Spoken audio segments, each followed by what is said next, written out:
Hi. There were a lot of different considerations that I felt when deciding in the kitchen this morning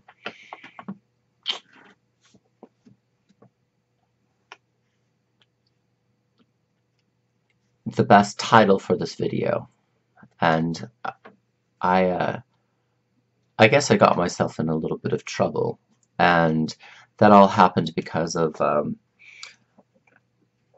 being notified of a birthday that we're planning, but the people that were to get me the information regarding the birthday person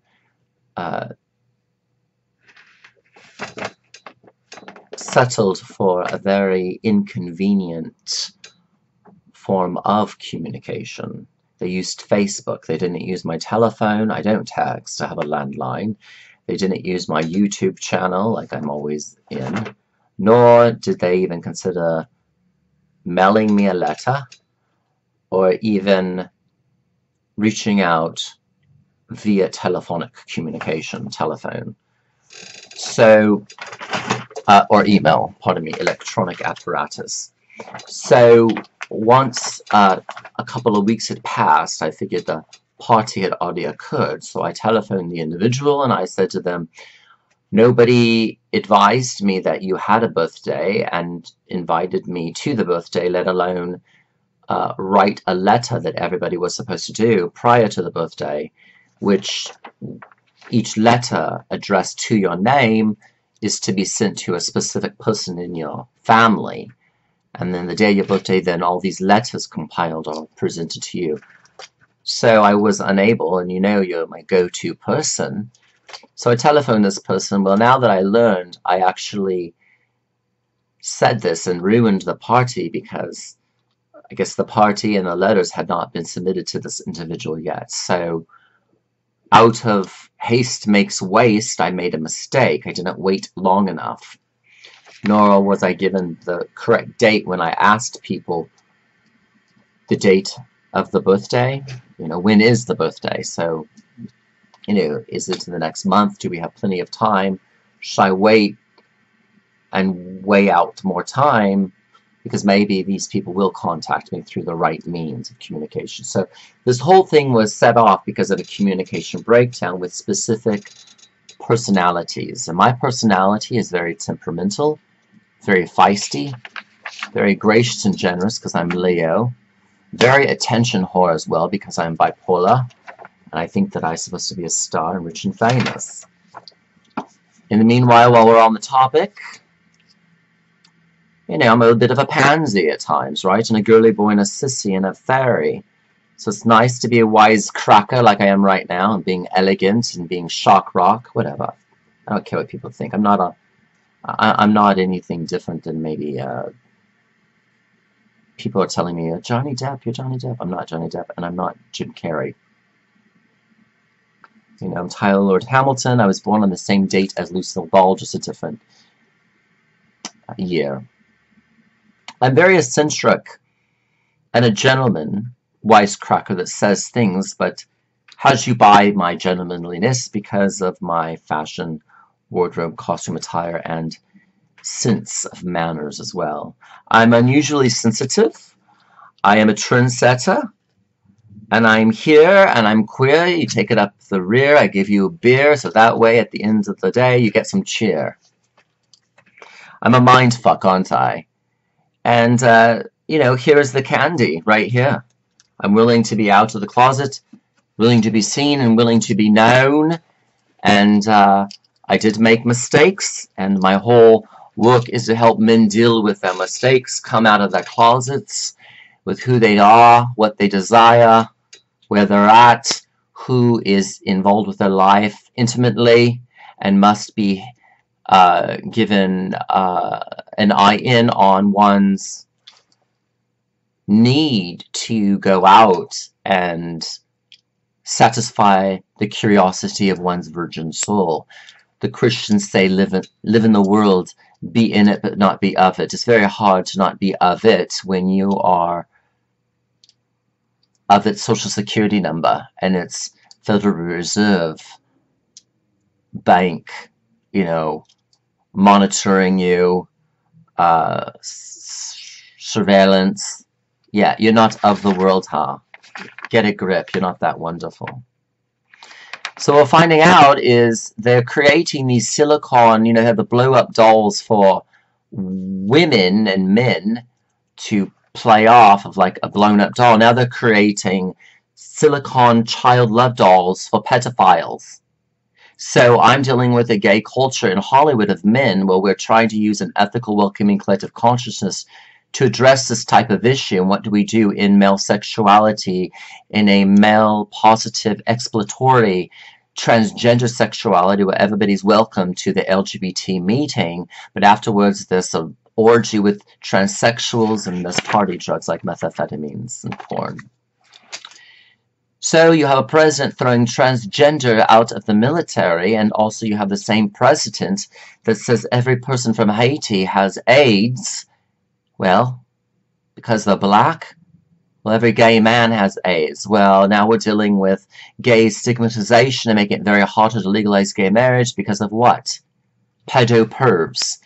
Well, most of them statistically are straight men. They can't handle when their daughter starts gaining puberty, and so the straight man on the day when the wife's not around actually slips and touches the girl. So the girl reports it to the mother, and then the mother then makes a whole police report thing out of this, and someone's behind bars. So, but because men tolerate men, hence priests infiltrated into the gay bars in the Castro in San Francisco. I used to live in SF. I know the city.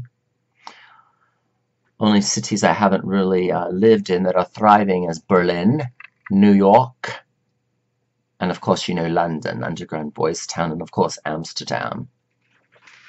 Sydney, Australia is a good place to end up too if you're gay and you're rich. So you got to keep a check on what the liberated mind is. Whether you are a sex fiend or a drug fiend or a Christian that's not being honest about who they are. There's no shame in letting things see the light.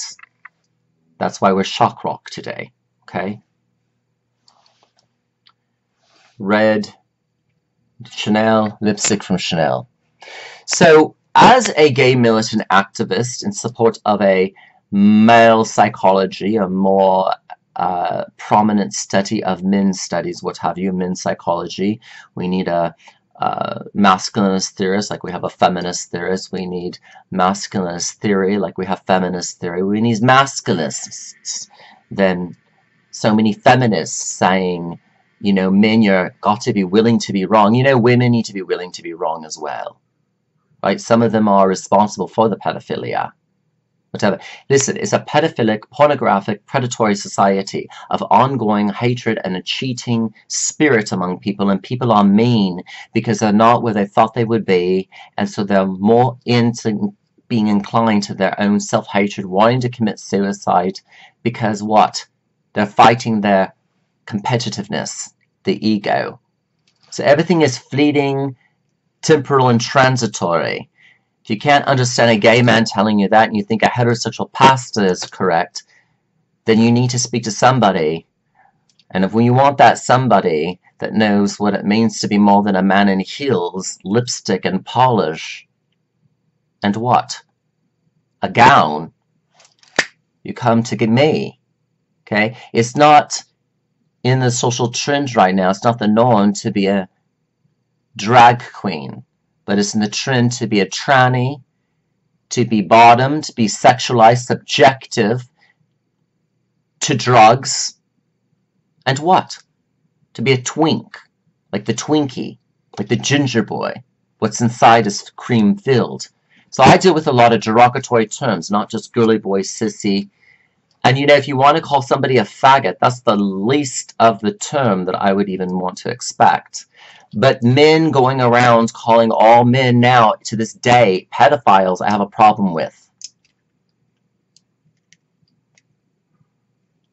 All the sex scandal in the news, no one stopped Bill Cosby from all of the rapes and the GHB drugging that he did to the girls. Certainly not his wife that knew everything about it. So you know what? It's not all on castrating men and getting rid of their genitals because you hate anything that has to do with what? Alpha male. In fact, a lot of you Republican Christian women out there voted for Donald J. Trump, who blatantly says that he grabs pussy because he's a celebrity, and all your straight husbands that are Christian, and you repeat with what they believe is, this is just locker room talk. That's not locker room talk. Ricky Martin doesn't even talk like that. Tom Cruise doesn't even talk like that. John Travolta doesn't talk like that. Well, he may laugh about it. But Clint Eastwood, Robert Redford. So, between Christian to agnostic to atheist to fag, prostitute, whore, pedophile, you got the whole pedophilic, nosiness, pesty, sizing you up, sniffing around, molesting, making sure that the dog does not wake up and start barking. Thank you, a United States federal government. Never wake up the sleeping dog. Shh. Things go better unsaid. So if it takes a gay mystic such as myself who understands transgender going between life and death because I don't have the responsibilities of having been a breeder and welfare checks, I have a different disability.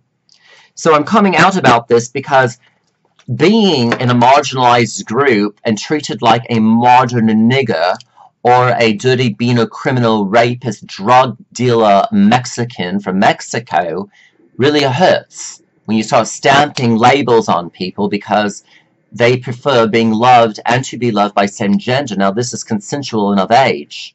So I want everybody to stop being so scared of gay men.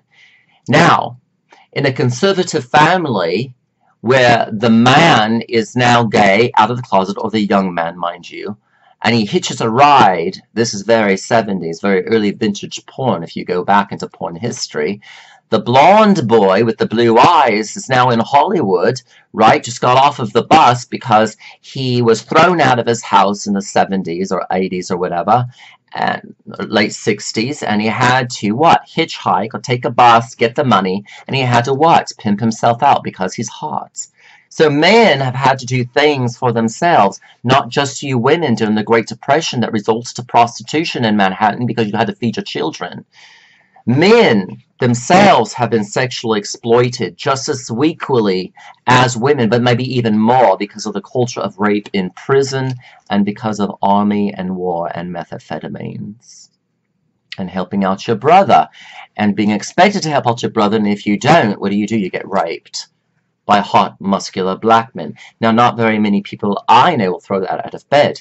But that's a different story that's behind closed doors. We're not talking about an institution like Christian, Catholicism, pedo priests. Then we talk about the institution of prison, education, not letting people teach same-sex, same-gender marriage or love. And you're teaching it as no, you Christians. You've thrown out the Bible and the American flag, and now you can't let gay men start liberating people through social justice education on things like social justice education and democracy promotion without force, and an abuse and a betrayal of justice and freedom when you're going toward things that are too slanted.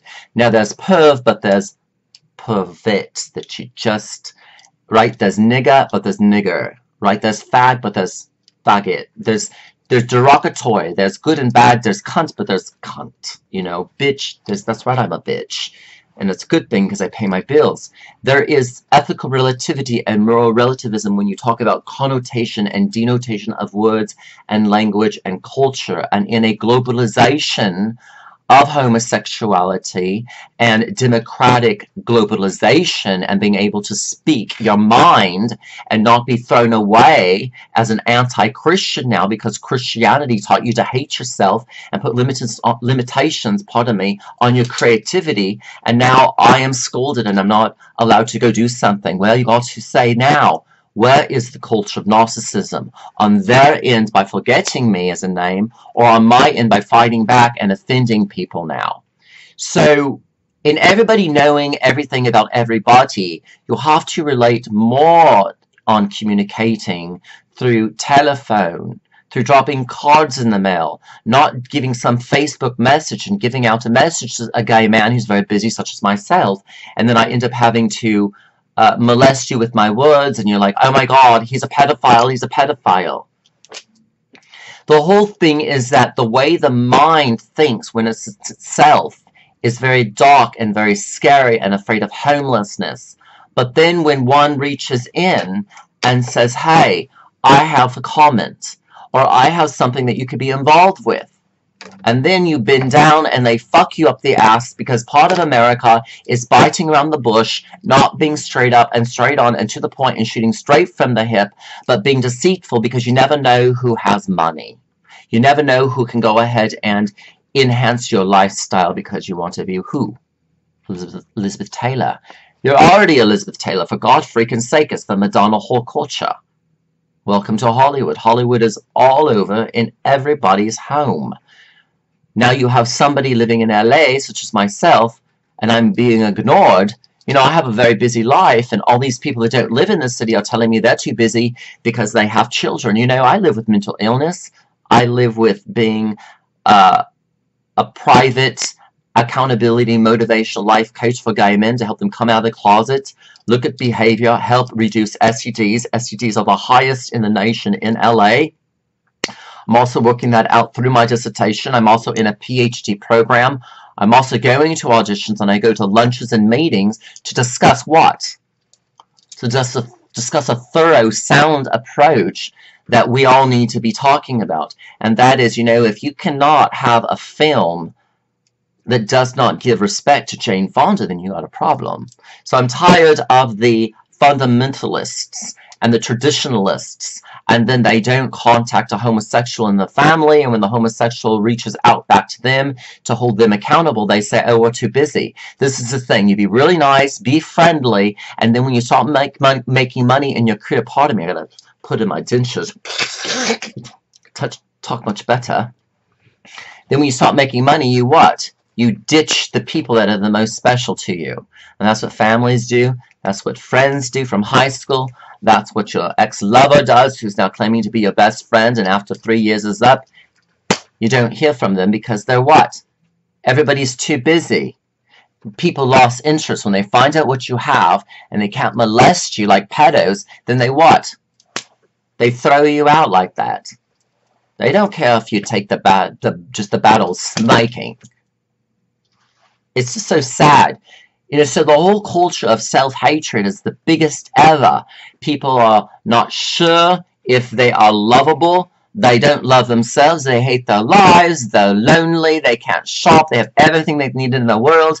And then yet, when you come out of the closet as a gay man wanting to find another man of age, consensual, thank you very much, you're one of the last people on the list, even though you're the most artistic, not autistic, you're the most artsy, and you're most able to invest as much time and money opposed to anybody else to make a party happen. I've done this for people, and then they think I don't need to know about a certain birthday idea, so I call the birthday girl because I think I've been totally rejected, and I ruined the party for everybody because the party hadn't happened, but I was never even invited to the party. I was never invited.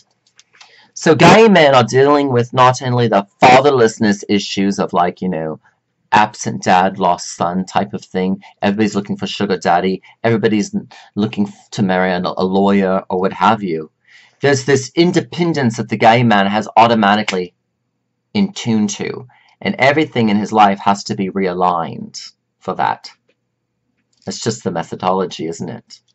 And then you do your mathematics. What works? Well, you know the definition of insanity. You've heard forever.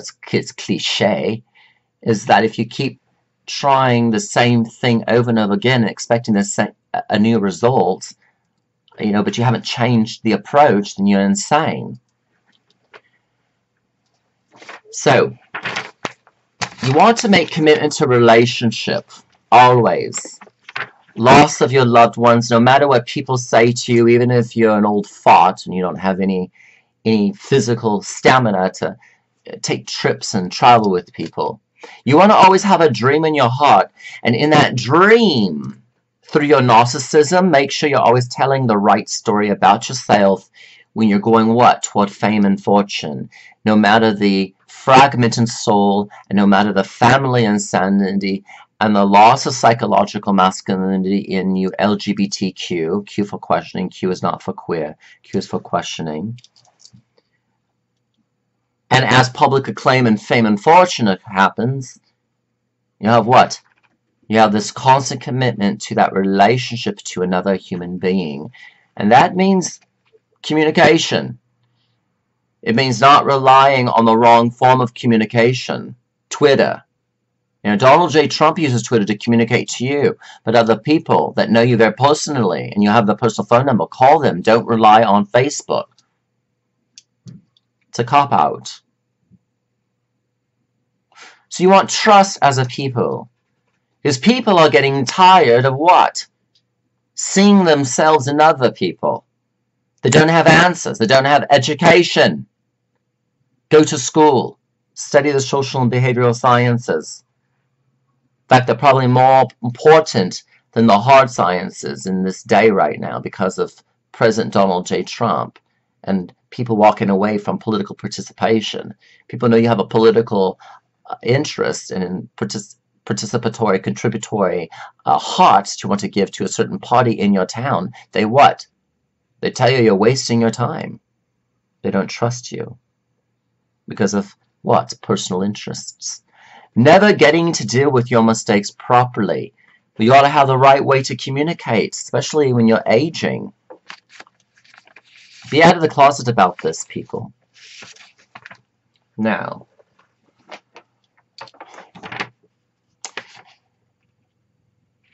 this could be children of divorce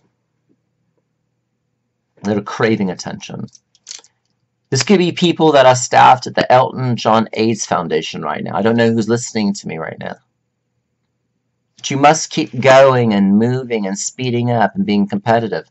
That's bullshit. People want to turn things off. That's why we have sabbatical. That's why we have retreats and vacations. It's kind of like, I heard celebrities say, look at the celebrity who said this. It wasn't Brooke Shields. One moment. It was Julia Roberts. Everybody expects for her to work, and then she disappeared, right? Everybody thought she was loaded on drugs. She wasn't. She was busy falling in love and living her life. But it's like if you don't know if you have a constant career, okay, such as a broken car that's going to work. You don't know if a career is going to be dependable for you, such as a car.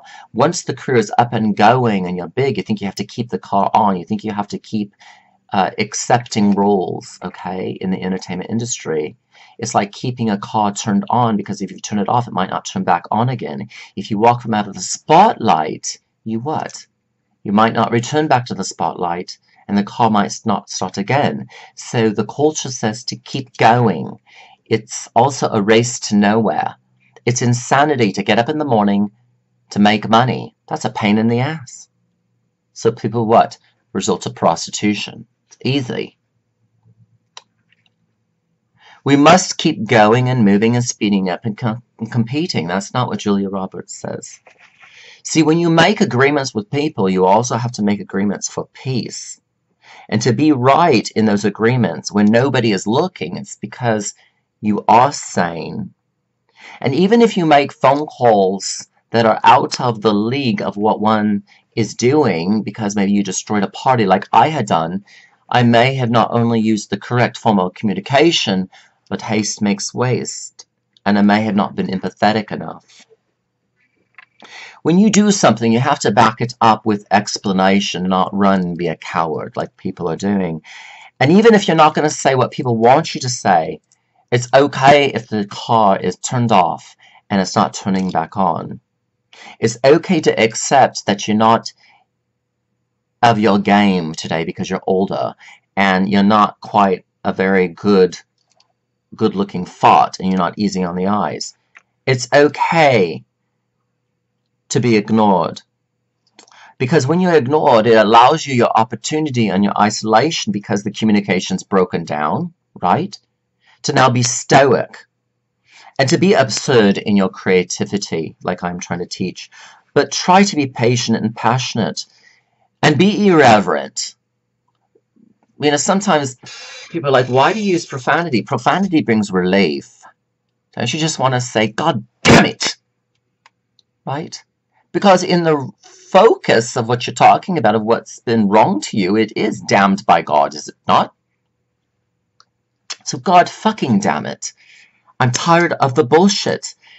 You know, when you come out with your anger, orally, verbally, I'm not talking anger and sex, oral sex, and things that you will do like eating people's holes and their caca, scat.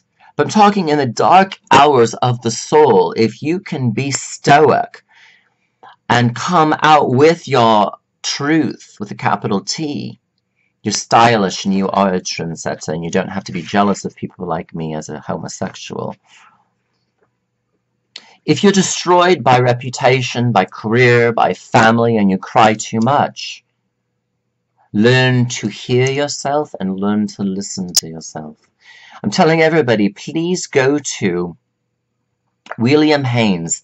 There is a documentary on there. It's called Out of the Closet, Off the Screen, The Life of William Haynes, H-A-I-N-E-S, documentary in 2001. It's an amazing work of a man who was definitely a wisecracker. Kept his elegance, but he was your Joan Rivers filth, and he didn't apologize. He told you exactly what he thought, and he was a very stubborn streak of art in Hollywood. Very famous. He had Rudolph Valentino in the palms of his hands. But he chose to not be frightened. He talked about this, and he chose not to be intimidated. And when you do that, you then start making the right forms of communication. You have the right presentation that's true from your heart, not based on a institution, okay, that doesn't even pay you, doesn't even wipe your ass, or helps you, you know, handle the rent this month, or even feeds you.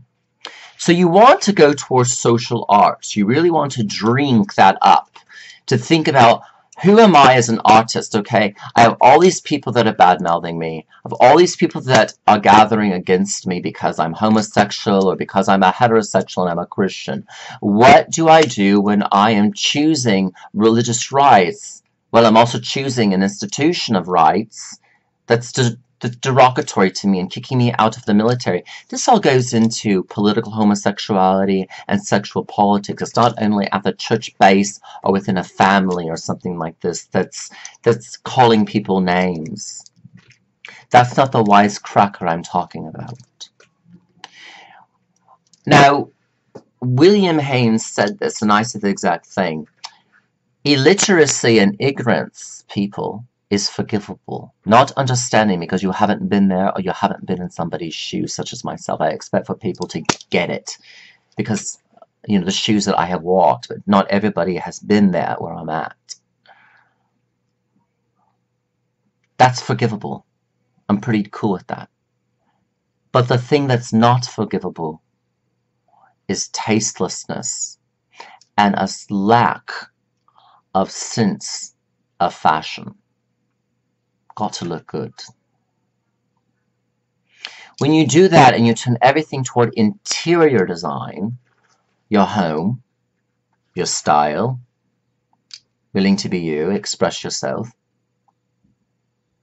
then you've reached elegance.